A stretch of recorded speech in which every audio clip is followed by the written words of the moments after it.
Recently, I had a conversation with Darren Burton. He has a podcast called My Guest List Pod, where he interviews creators that he finds interesting. I was delighted when he asked to interview me, and even more so to find that he is a true fan of this humble little show. I had a wonderful time speaking with Darren. He is a gifted interviewer who is engaging and made me feel at ease. To thank him for the interview, I decided to craft an episode around the character named after him. He is an Aussie, and I will not attempt to pull off such a cool accent and make myself look foolish.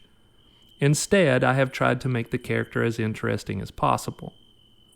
The first half of this episode is kind of a walkthrough through the town, where I drop a few details about the characters that I have not yet revealed. The second half is action-packed and ends on what I hope to be a cliffhanger that will shock the fans, as something terrible happens to one of our beloved characters. I will admit that what happens in the final scene breaks my heart. With that ominous piece of information slicing through your hearts, I ask you to sit back, turn on a light, and prepare yourself.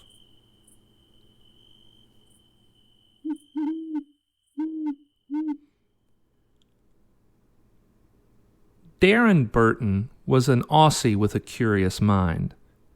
He published a podcast called My Guest List Pod, where he interviewed creators who bypassed cultural gatekeepers to share ideas in a way that was intellectually freeing and stimulating.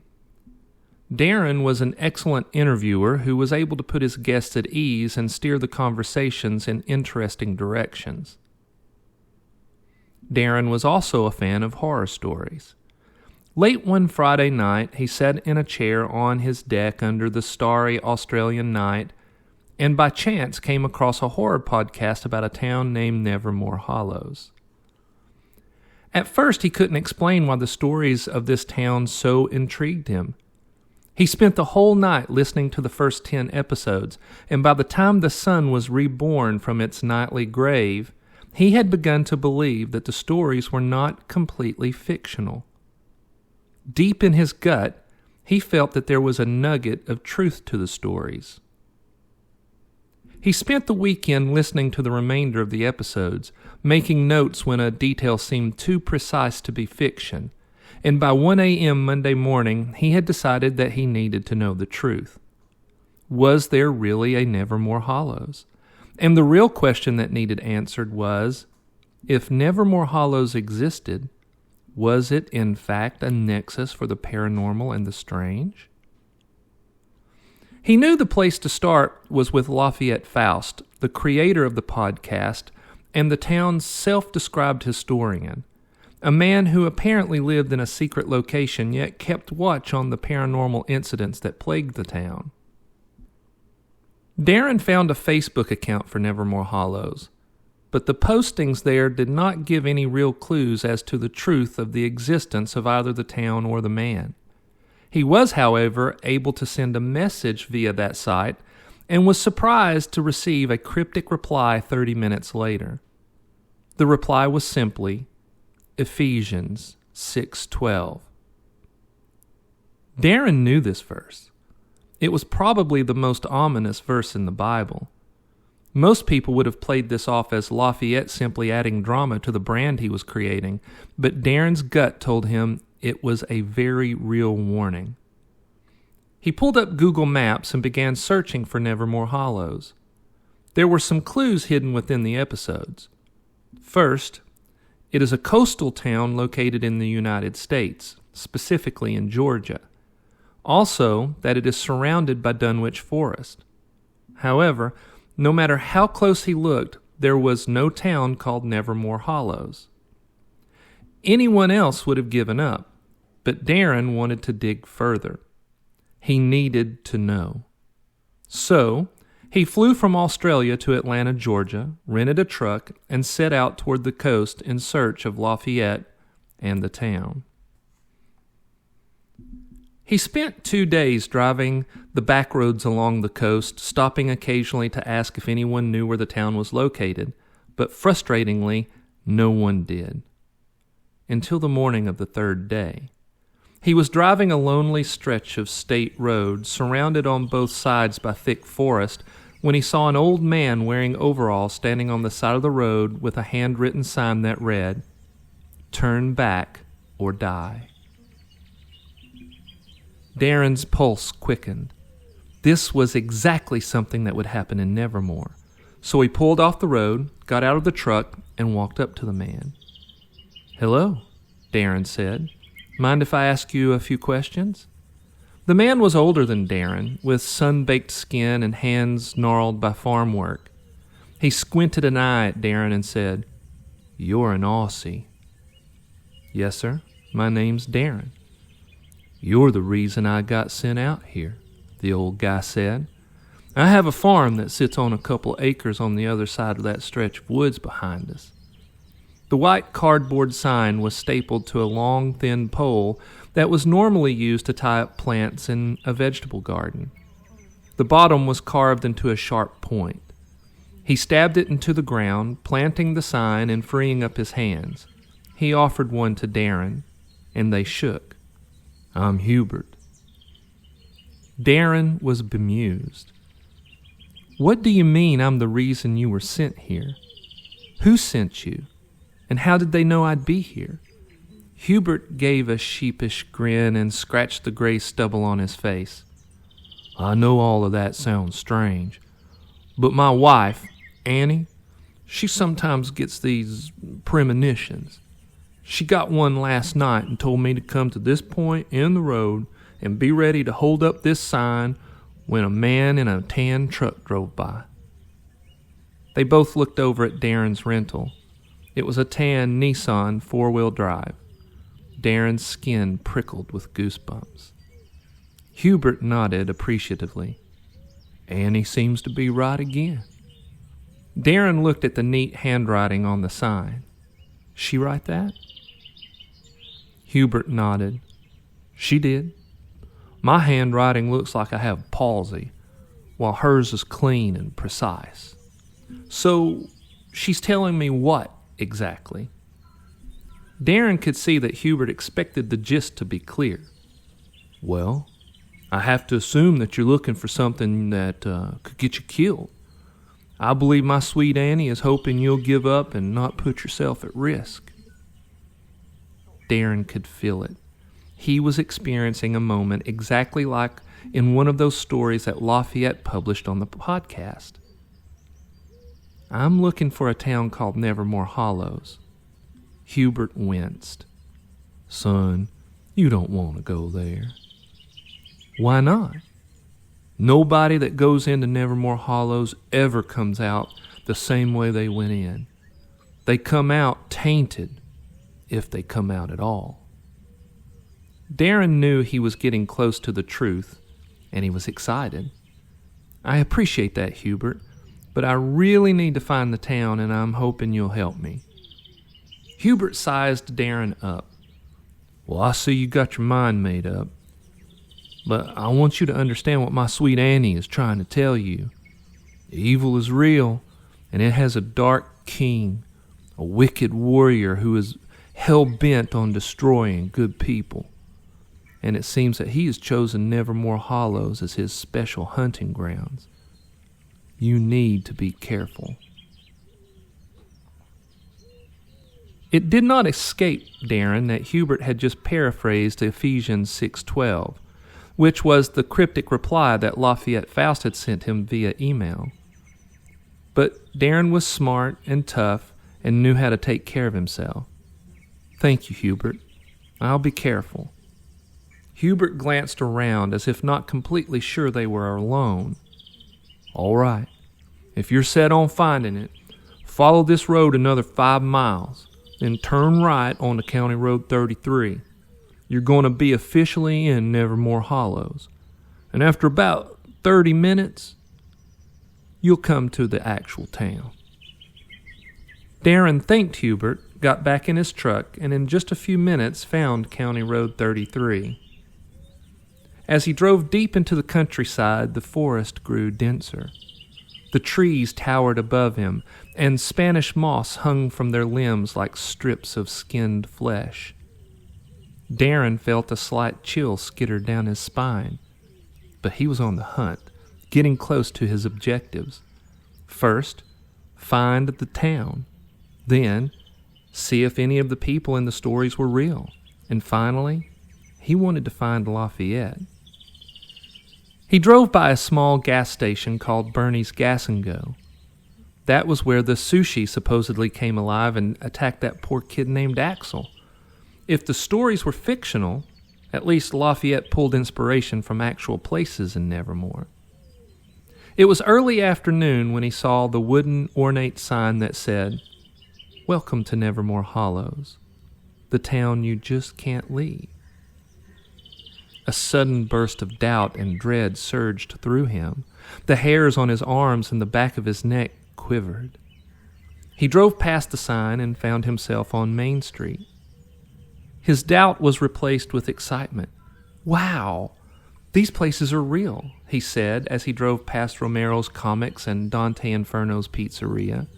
He was definitely going to eat there later, but he wanted to find the first person on his list with whom he wanted to interview, which was a private detective named Tiberius Poe, who specialized in paranormal cases.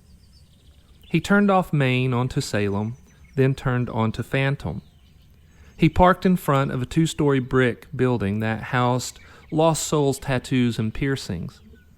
There was a red door to the side that led up to the top floor. Darren stood at the door, savoring the moment. What if he isn't here? He turned and saw Poe's 71 Blazer parked across the street. He's here. Darren walked up the narrow stairs, turned left at the top, and found himself in front of an old-school door with frosted glass on which was written, "Tiberius Poe Detective Agency," in faded Art Deco script. He pushed through to see a young woman sitting at a desk reading a novel about monster hunters. She had big, nerdy glasses and dark hair that flipped at the shoulders. She put her book down on the desk and gave him a warm smile. "How can I help you?" Darren offered his hand. "I'm Darren Burton, and I was hoping I could speak with Mr. Poe." She shook his hand with a confident grip. "I'm Marlene Bloom. What's this about?" "I want to find Lafayette Faust, and I have no idea where to start, so I thought I'd come here first." Marlene stood. Her cat-green eyes twinkled. "Well, follow me." She opened the door to the next room, and they stepped inside. Tiberius Poe sat at his desk, typing on a laptop. "There's someone to see you, Tiberius," she said. "He's looking for Lafayette." Darren sat in one of the 2 chairs in front of the desk. Marlene sat in the other. Darren was surprised to see that Tiberius had the darker skin, black hair, and chiseled features that suggested he had at least a dash of Native American ancestry. Darren couldn't recall if this was a detail given by Lafayette in any of the Tiberius Poe stories, but he was delighted nonetheless. "Pleasure to meet you," Tiberius said. "But if you're looking for Lafayette, I'm afraid I can't help you. He's a private man. Why do you want to speak with him?" "He publishes stories on a podcast," Darren said. "I was hoping to interview him and find out how much truth there is to them." Tiberius leaned forward and put his elbows on the desk. "What kind of stories?" "About this town," Darren responded. "About the Pink Flamingoes Trailer Park, Winona's, and even has a couple stories about you." "Me?" Tiberius said. "Why is he telling stories about me?" Darren was confused. "The stories about you are told in first person. Lafayette said a box of your journals mysteriously appeared at his secret bunker with your permission to publish them." Tiberius looked at Marlene. "Are you writing stories about my cases?" She gave a Cheshire smile. "I warned you, Tiberius. People need to know about what we deal with here. Not that anybody will believe it's true." "Wait a minute," Tiberius said, flabbergasted. "You know where Lafayette's secret bunker is located?" Marlene pushed her glasses up on her nose and shrugged. Yeah? Tiberius tossed up his hands in exasperation. I've known Lafayette for a decade. We've saved each other's lives. And I don't know where he's holed up, but you do? No fair. Marlene gave a mischievous giggle. He didn't tell me. I found him. But he thinks it was you, so your reputation as a great detective is intact. Darren watched the exchange, making mental notes so that he could keep the facts straight for when he was able to write all this down. His next episode was going to be so much fun. He cleared his throat and said, Mr. Poe, you can call me Tiberius. Great. Excellent. Tiberius, the question I have to ask is, are these stories true? Tiberius spread out his hands and shrugged. Well, that depends. Which stories did he publish? There are 3, Darren said. The one with the walkabout corpse, the one with the Vane sisters and the cadaver dolls, and the last one was about the cannibal who spliced human and plant DNA. Tiberius squinted his eyes at Marlene. Then he turned to Darren. Yes, those stories are true. Darren had an open mind, willing to accept the possibility of spirits and monsters, but now, here it was, right in front of him, someone telling him that they had first-hand experience in dealing with the paranormal. Wow, he said. The best thing for you to do is to leave. Now, before dark and never come back, Tiberius said. But you strike me as a man who won't let this go until you get to the bottom of it. I can appreciate that. So the least I can do is give you some guidance and try to keep you alive. He looked at his watch. I'm hungry. What do you say we go to Winona's? Darren shot up from his seat. Winona's Waffle Hut is real? He thought. Well, of course it is. If the town is real and Tiberius and Marlene are real, why wouldn't it be? I'm up for that, he said. As they made their way out of the office, Tiberius said to Marlene, Why did you pick those 3 stories to give to Lafayette? They aren't even the good ones. I just dropped off a box full of journals I've been keeping, Marlene said. Lafayette is the one who decided which stories to tell.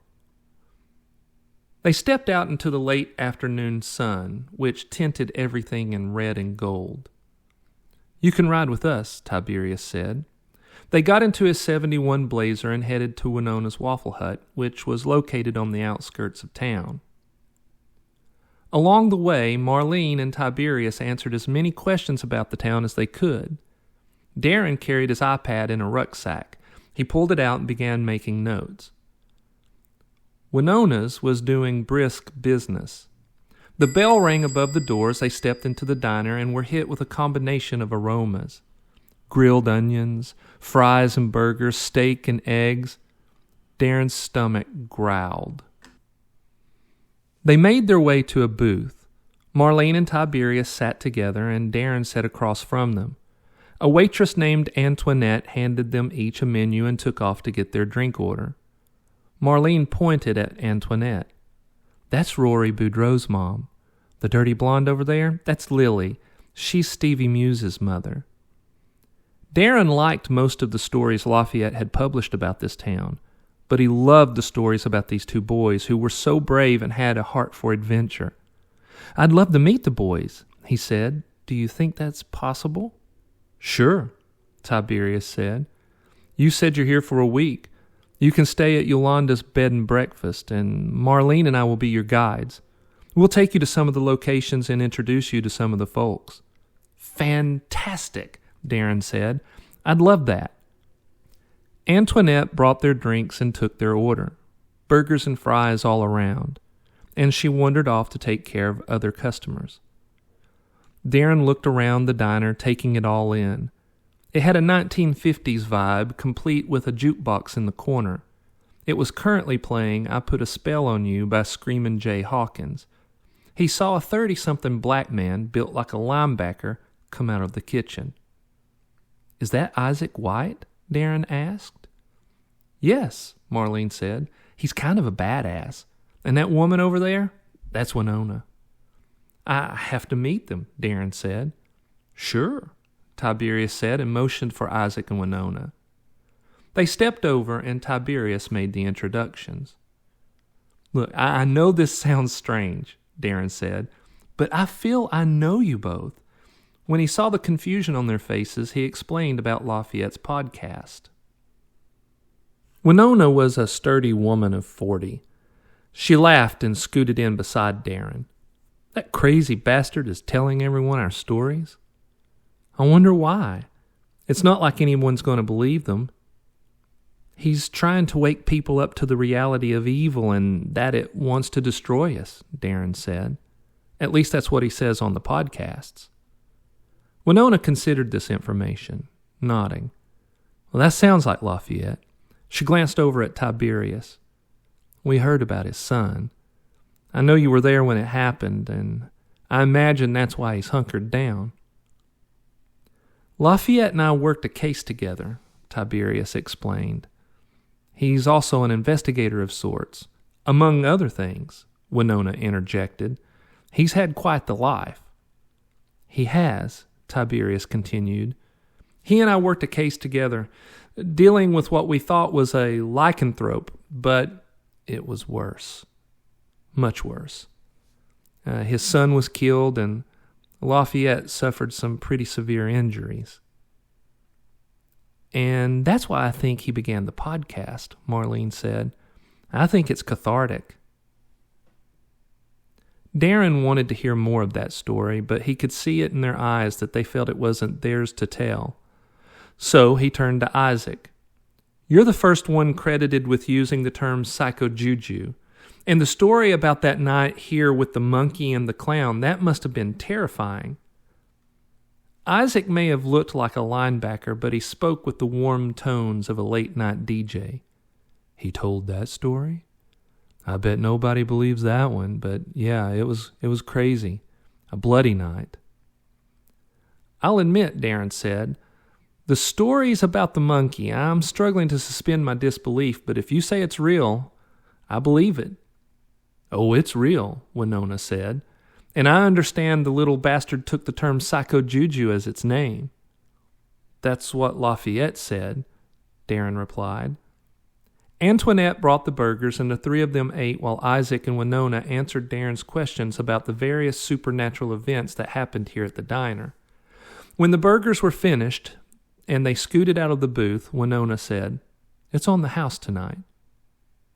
They got into the Blazer and headed for the Pink Flamingoes Trailer Park, which sat a few miles down the road, deeper into the countryside.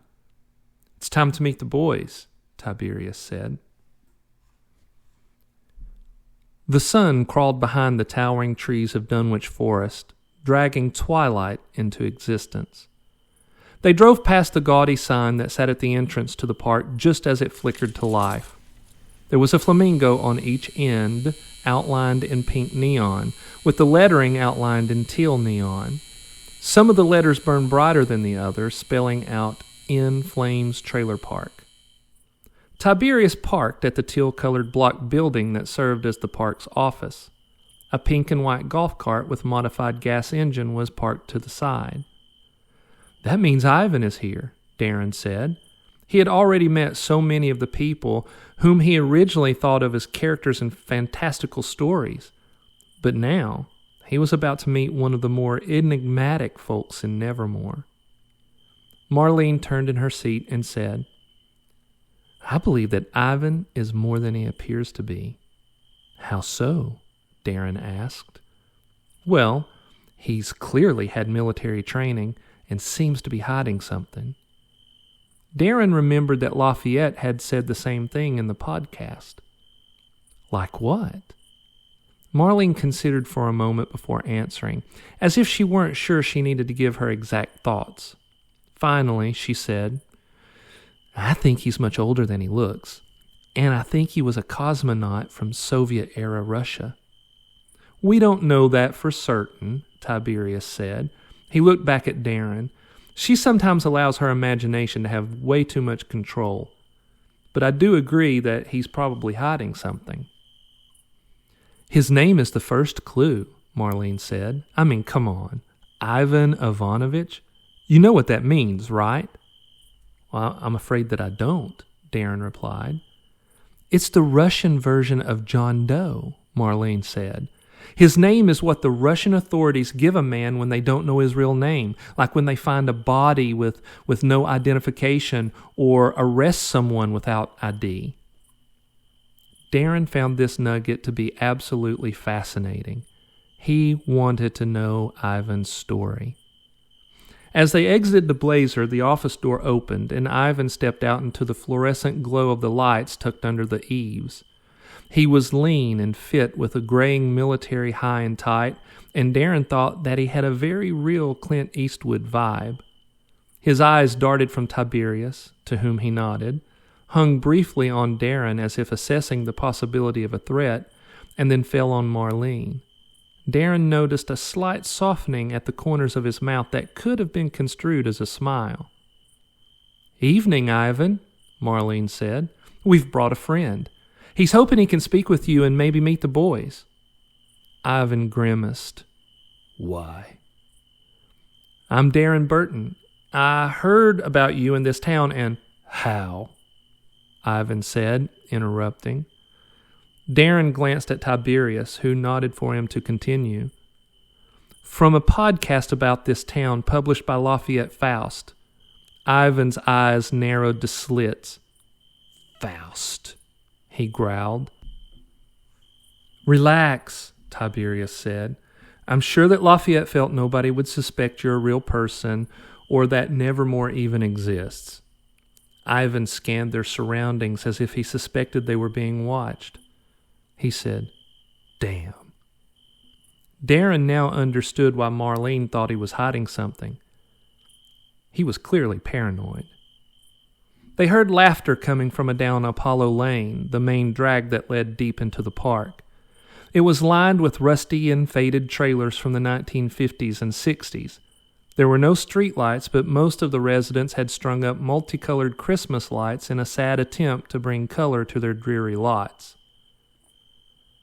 Rory Boudreau and Stevie Muse raced toward them on their rusty bikes. They slid to a stop and dropped their bikes next to the golf cart. They looked to be 11 or 12. Rory had dark hair and dusky skin. Stevie looked like he stepped right out of Mayberry with a shock of red hair and freckles. Their eyes brightened when they saw Marlene. They were clearly enamored with her nerdy beauty and quirky charm. "Hey, boys," she said. "I want to introduce you to Darren. He's come from Australia to meet you." Rory shot a confused glance at Stevie, who shrugged. "Why you done come such a long way to meet us?" Darren explained the podcast, and the boys couldn't control their wide smiles. "Mr. Faust has told stories about us?" Stevie said. "Cool. It's like we're famous." Darren smiled. He liked these boys. "What are you two up to this evening?" "Oh, shit, yeah," Stevie said, then looked sheepishly at Marlene. "Sorry, Miss Marlene. I didn't mean to curse in front of you." He turned to Ivan. "We came as fast as we could." "Yeah," Rory said. "There'd be a man walking around with a shotgun. He also had a big old knife." "It was a kukri," Stevie said. "The knife, it's a kukri." Ivan was in full-on situational awareness mode. "Where?" "That biker gang that rented out Trailer 22 are having some kind of a party," Stevie explained. "Rory and I were curious and rode by trying to see how crazy they got. We saw the guy sneak out of the woods. I think he was watching the bikers." "You sure he came out of the woods?" Ivan asked. Rory nodded. "Yeah." "Anybody wandering around in those woods is either an idiot or a threat," Tiberius said. Ivan locked eyes with Darren, sizing him up. "You good?" "What do you mean?" Darren replied. "We have to find out what this man's up to," Ivan said. "I need to be able to count on you to take care of yourself and not lose your mind if it gets strange or turns violent." Darren felt his pulse quicken. Was this really happening?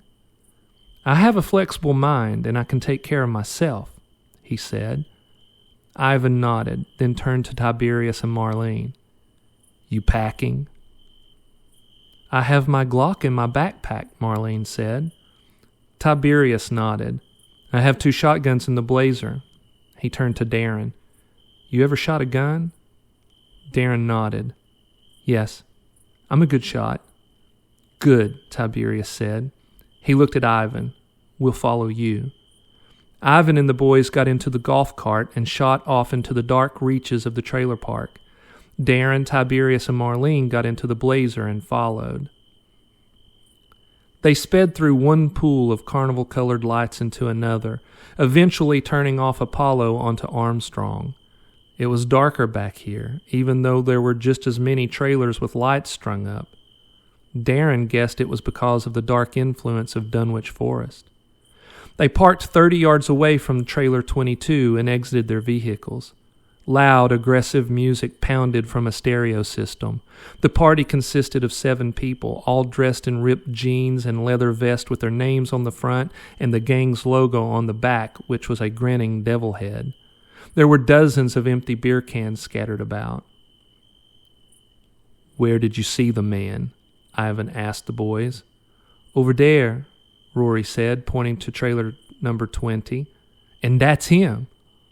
Just then, a man stepped from behind the trailer and walked toward them. Ivan positioned himself in front of the boys. Tiberius and Darren positioned themselves in front of Marlene. The man stepped into the glow of the strung-up lights, and they could see he was older, wore his hair in a gray ponytail, and had on small, round glasses. I'm a friend, the man said. He stopped a few feet away and said, I'm Clyde Tolan. Those folks over there have been eating magic mushrooms, and any minute now they're going to begin feeling the effects. When that happens, I'm afraid it's going to get real scary. Ivan and Tiberius scanned the area around them looking for threats. Marlene stepped to the blazer and grabbed her Glock and the 2 shotguns. She handed one to Darren, the other to Tiberius. Stevie grabbed the shotgun hidden under the seat in the golf cart and handed it to Ivan. Darren's blood ran cold when Clyde introduced himself. One of the deadliest stories that Lafayette told was about Clyde and the gnomes that he hunted. These were not your cute little pointy hat-wearing creatures of folklore. These gnomes were terrifying little beasts with razor-sharp teeth and serpentine tentacles that hung from their chins. I've heard of you, Darren said. You fight gnomes. Clyde's eyes shot wide in surprise. What do you know about that? Enough, Darren said. I know that mushrooms contain psilocybin, which is what makes you high. When we humans are under the influence of psilocybin, the gnomes can trick us into thinking they're the cute little creatures from storybooks.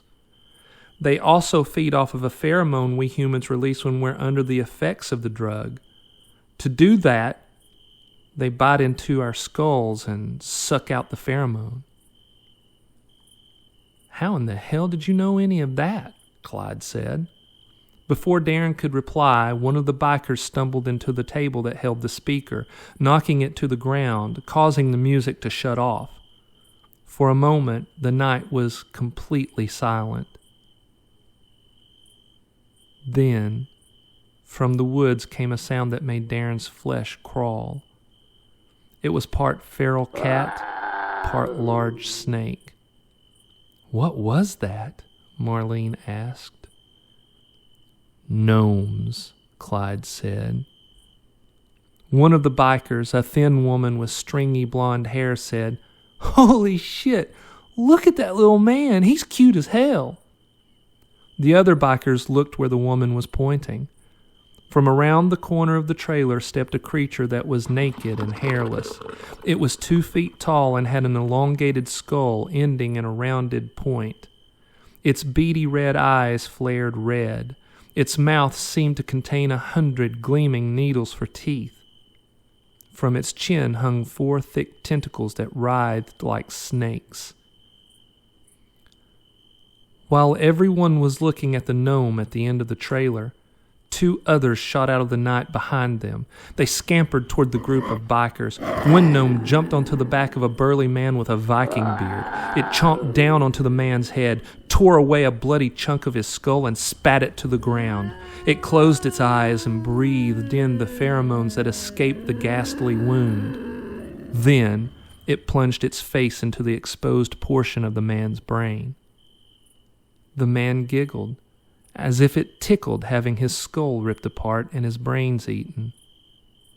Another gnome scampered up onto the chest of a woman with a pink mohawk. Its tentacles wrapped around her head as it chewed into her face. She hugged the creature and began to laugh. "He's so playful." Clyde took off toward the party. The group followed. "Be careful," he said. "They always hunt in groups of 4. Clyde ran up to the gnome chewing on the dead Viking. Clyde fired his shotgun, and the gnome exploded into a chunky mist. Tiberius used the butt of his shotgun to hit the gnome chewing on the woman with the pink mohawk's face. It turned its gore-covered mouth and hissed at him. The woman fell to her knees. The gnome leaped at Tiberius, and he shot it mid-air, splattering it against the trailer. The original gnome that had stepped around the corner of the trailer gave a loud, growling hiss and shot toward Rory. Marlene squeezed off a shot from her Glock. The gnome collapsed onto the grass, missing half its face. A large black man, covered in tattoos, wearing a leather vest with a patch declaring his name was Tank, yelled out, "What the hell are y'all doing? You're killing these little people!" Clyde ignored Tank's question. "That's 3 down. There should be only 1 more." Darren caught movement on top of the trailer. He looked up just as the 4th gnome leaped into the air, aiming for Marlene. Darren pushed Marlene out of the way, and the gnome landed on his back. Darren reached over his shoulder and grabbed the tentacle. With all the strength he could muster, he bent over and flung the creature onto the ground. It rolled up into a crouch, hissed, and ran back at him. Darren brought the shotgun up and fired, blowing the gnome in half.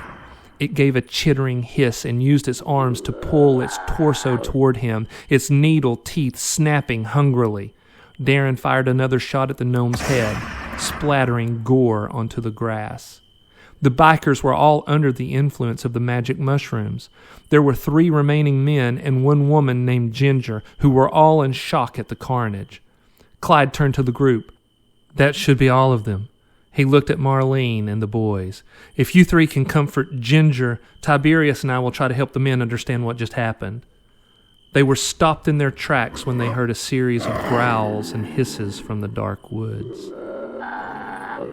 "I thought you said they only hunt in groups of 4, Ivan said. Clyde was clearly worried. "I've been hunting these things since I was 16 years old. They have never hunted in groups bigger than 4. Tiberius and Ivan each had flashlights. They shined them into the darkness at the tree line. They saw dozens of pairs of red eye shine. Clyde shook his head. "There's at least 50 of them. There's no way we can fend off that many." "What's the plan?" Darren said, gripping his shotgun, glad he had it, worried it wouldn't be enough. "Why aren't they attacking?" Stevie asked. "Yeah," Rory said, "they'd just be out there in the dark staring at us." In the weak beams of the flashlights, they could only see the gnome's blood-red eyeshine. Then, something detached itself from the dark forest where the gnomes huddled and moved toward them. A massive pit bull stepped into the light. It was a chunk of muscle and teeth, and had in its mouth a bit like what you would see used with a horse, and on its back was a crude saddle. Sitting astride the pit bull, as if it were a conquering warlord, was a capuchin monkey. It was roughly twice the size of a normal capuchin, and was wearing a red suit and black bow tie. The suit contained a pattern of tiny black pentagrams. The monkey gave a low laugh that was part simian, part human, all demon. "Psycho Juju," Stevie said. The monkey stopped the pit bull just beyond shotgun range. It looked directly at the boys. "I told you I would bring hell to this shithole you call home," The gnomes exploded from the dark tree line, hissing and growling as they loped toward the group. Darren fired, causing 2 gnomes to explode in a wet mist. Clyde emptied his shotgun, bringing down 4 more. Tiberius ran toward the remaining bikers, shooing them into their trailer. Marlene and the boys followed. Ivan laid down cover fire until they could make it inside. Clyde's shotgun was on a sling around his neck. He let it fall to his side and snatched the kukri. He headed toward the trailer just as a gnome rounded the corner. He slashed the kukri, severing the gnome's head. Blood sprayed, covering Clyde, and he slipped in the carnage. Darren grabbed him, pulled him to his feet, and shoved him toward the door. He saw that Marlene and Stevie were pushing the confused bikers into the trailer. He heard a hiss behind him and turned as a gnome leaped over one of the bikers' Harleys and snatched at Rory. Darren was too close to fire. He might hit the boy. So he ran and tackled the gnome while it was in midair. They hit the ground and rolled, Darren on his back, gripping the gnome by its neck. It clawed at his arms and snapped its teeth. Drool poured from its lips and ran down Darren's arms. Darren choked the creature until its eyes rolled back into its head. He then tossed it to the side, stood, and slammed his foot down onto its neck, snapping its vertebrae. He glanced around, looking for Rory, making sure he was headed toward the trailer. Ivan was pumping rounds into the oncoming horde as he backed toward the trailer's door. Tiberius was standing at the steps, shooting gnomes as they loped too close. Marlene, Clyde, Stevie, and the bikers were already inside. But where was Rory? Movement from the corner of his eye. He turned to see that Rory was wrestling with a gnome between 2 of the Harleys. Rory kicked the gnome away and took off for the trailer. The gnome hissed and scrambled after him. Darren raised his shotgun and fired, killing the gnome. Darren took off after Rory. Ivan was now standing on the top step, motioning for them to run. Everyone else was in the trailer. Tiberius had opened a window and was taking shots. Rory made it to the steps and turned to look for Darren. 2 gnomes scrambled from under the trailer and grabbed his legs. Rory yelled in surprise as the gnomes yanked him down and dragged him into the dark crawl space. "No!" Darren yelled. Ivan jumped from the top step and scrambled under the trailer after the boy. Darren followed suit, but when Ivan turned on the flashlight, Rory was nowhere to be seen. There was only a trail of blood that led out toward the dark woods. They crawled from under the trailer, and Darren could see the pain of worry on Ivan's face. Suddenly, the gnomes stopped their onslaught. They encircled the trailer, just outside effective range of the shotguns. There were now more than ever, easily 100. It got very quiet. Darren and Ivan stood at the bottom of the steps. They heard Stevie asking about his friend, his voice quavering. Marlene tried to console him. Tiberius and Clyde exited the trailer and stood beside them. No one said a word. The air was thick with dread. Their hearts were heavy. Ivan was shaking with rage. They heard Psycho Juju's wicked laugh. They turned to see that he sat astride the pit bull in the middle of the lane. The carnival-colored Christmas lights washed over him. The crescent moon hung above him in the starless night like a psychopathic sneer. That was so much fun, he said. Oh, the chaos I have created here tonight. He closed his eyes and sniffed the air. And the smell of heartbreak and desperation is delectable. Stevie pushed past Marlene and ran down the steps. He snatched a kukri from Clyde and shot toward Psycho Juju. Ivan grabbed him, pulled him close, and said, "Not now. Soon." Psycho Juju smiled, showing his thick yellow teeth and sharp canines. Pathetic little shit. Didn't I warn you this would happen? Oh, I'm coming for you next, little Stevie. But first, I want to savor your misery. Psycho Juju again sniffed the air, clearly taking some pleasure in the angst he smelled. Stevie fought back tears. Ivan kept a steady hand on the boy's shoulder. No one said anything for a long moment. Then, Psycho Juju pointed at them and said, Sick 'em. At that command, the gnomes let loose a collective roar of hissing and growling and shot toward the trailer. And Psycho Juju laughed.